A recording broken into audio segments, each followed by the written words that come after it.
News 18 India।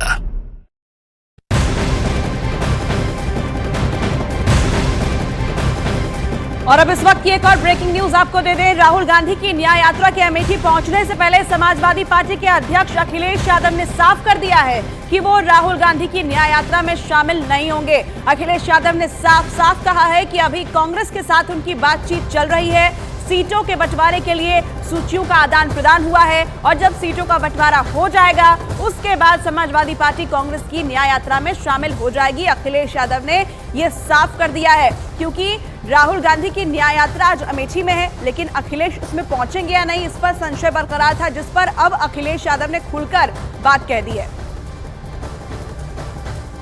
भी बातचीत चल रही है, कई दौर में बातचीत हो चुकी है, कई सूचियां उधर से आई, सूची इधर से भी गई। जिस समय सीटों का बंटवारा हो जाएगा समाजवादी पार्टी उनके न्याय यात्रा में शामिल हो जाएगी।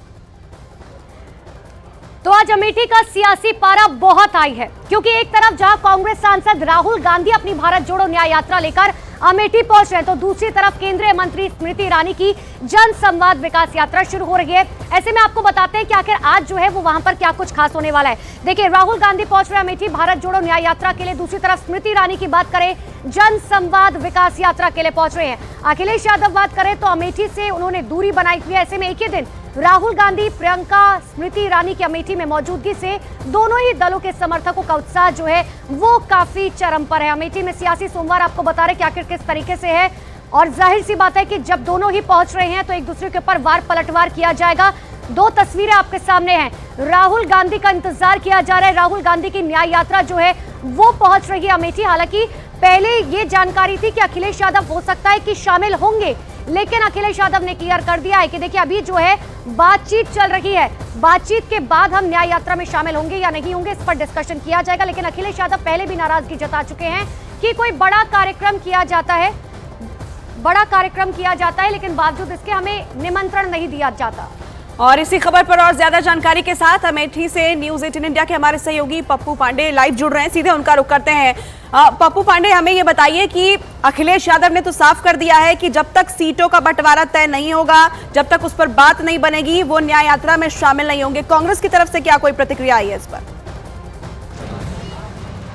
जी बिल्कुल, आपको बता दें कि कांग्रेस की भारत जोड़ो न्याय यात्रा आज जिस तरीके से देर शाम करीब 4 बजे के आसपास अमेठी पहुंचेगी, तो उसको लेकर के यहां पे कांग्रेस कार्यकर्ताओं द्वारा तैयारियां की जा रही हैं। कांग्रेसी कार्यकर्ता एक तरफ जहां उत्साह में नजर आ रहे हैं, तो वहीं अमेठी सांसद व केंद्रीय मंत्री स्मृति ईरानी अपने पुराने अंदाज में अमेठी के गाँव-गाँव में भ्रमण कर लोगों से जनसंवाद कर रही हैं। वहीं अमेठी में सपा राष्ट्रीय प्रमुख अखिलेश यादव के अमेठी में यात्रा में शामिल होने के कयास लगाए जा रहे थे, लेकिन कुछ देर पहले ही अखिलेश यादव ने साफ कर दिया है जब तक सीट शेयरिंग को लेकर कोई फैसला नहीं आ जाता है तब तक वो अमेठी में कांग्रेस की भारत जोड़ो न्याय यात्रा में शामिल नहीं होंगे। वहीं आपको बता दें, अमेठी में जिस तरीके से आज पॉलिटिकल मंडे का एक सियासी तापमान बढ़ा हुआ है, दोनों दिग्गज नेता अमेठी में रहेंगे। थोड़ी देर बाद राहुल गांधी भी पहुंच जाएंगे, तो वहीं अमेठी सांसद स्मृति ईरानी यहां पर हैं। तो कुल मिलाकर ये कहा जा सकता है कि आज अमेठी करीब 359 दिन बाद कांग्रेस से राहुल गांधी। और सबसे महत्वपूर्ण बात ये हो जाती है कि अखिलेश यादव अपनी ही बातों को कॉन्ट्राडिक्ट कर रहे हैं। एक तरफ उन्होंने पहले कहा था कि नाराजगी है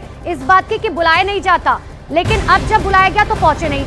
मैं एक और बड़ी खबर अपने दर्शकों को बता दूं, अमेठी में राहुल गांधी का इंतजार है, लेकिन केंद्रीय मंत्री स्मृति ईरानी अपने संसदीय क्षेत्र अमेठी में पहुंच चुकी है। लोगों से संवाद शुरू कर दिया गया है। अपने दौरे के पहले दिन स्मृति ईरानी अमेठी विधानसभा क्षेत्र के गांव में पहुंची हैं, जहां वो जन संवाद विकास यात्रा के जरिए ग्रामीणों की समस्याओं को सुन रही हैं।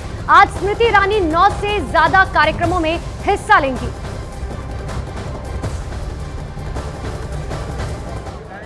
अरे आलोक वो उनको लाइव लोकेशन भेजी।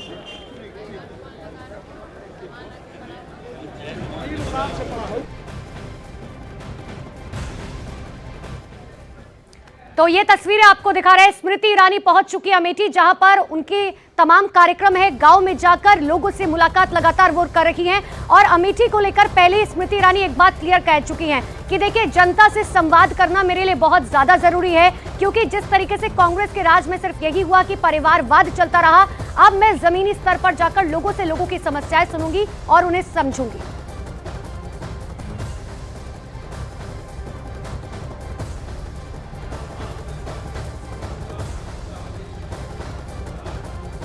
होगी मुकम्मल पड़ताल, मांगेंगे सबसे जवाब, उठाएंगे हर सवाल। खबर के हर पहलू पर बजेगा नगाड़ा, क्योंकि यह है जनता का अखाड़ा। नमस्कार, मैं हूं आनंद नरसिम्हन।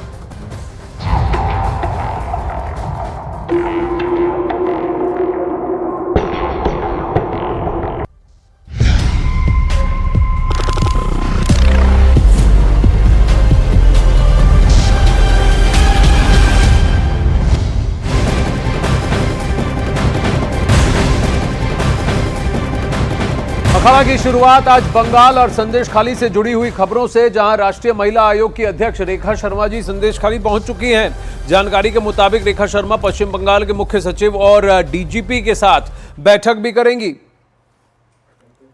मुख्य सचिव और डीजीपी के साथ बैठक कर सकती हैं रेखा शर्मा। कई सारे कंप्लेंट्स डीजीपी के खिलाफ भी आए हैं। लोगों का कहना है और वहां के पीड़ित का कहना है कि जिन्होंने भी कंप्लेंट लिखाने की कोशिश की उनको ही धमकाया गया, डराया गया और कंप्लेंट वापस लेने के लिए उनको उकसाया गया और कहा कि आप कुछ ना कहें।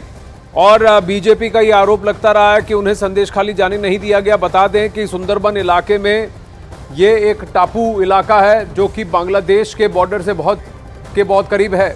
आइए रेखा शर्मा जी क्या कह रही सुनते हैं। बिल्कुल रखा जाएगा। अब उनको विश्वास करना पड़ेगा, एक बार तो विश्वास करके आगे आए और हम लोग उनके साथ है। राष्ट्रीय महिला आयोग है किस लिए, महिलाओं के साथ है और महिलाओं को आगे आना होगा, बात करनी होगी। अब मैं इसी उससे आई हूँ कि आप डरे नहीं और मुझसे आके बात करें। मैं पूरा दिन यही हूँ, हर घर में जाऊंगी, चाहूंगी कि वो हमसे बात करें, टीम से बात करें और हम उन सारी कंप्लेंट्स पे जो भी आगे आएगा उन पे काम करेंगे।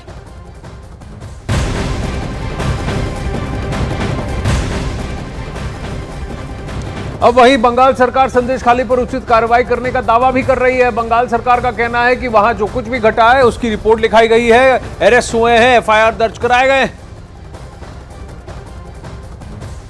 बंगाल की सरकार ने कदम उठाए हैं, तुरंत ही उस दिन लोगों को गिरफ्तार किया गया। साथ ही साथ इसी बीच उत्तम सरदार और शिबू हाजरा जिनके ऊपर आरोप था उनको भी गिरफ्तार किया गया है। पुलिस की लेडीज की वाहिनी और एक टीम तैयार की गई है जो घर घर पहुंच के महिलाओं से बात कर रही है। इस राज्य के वुमेन्स कमीशन तुरंत ही जिस दिन से घटना सामने आई उस दिन ही पहुंच गई थी।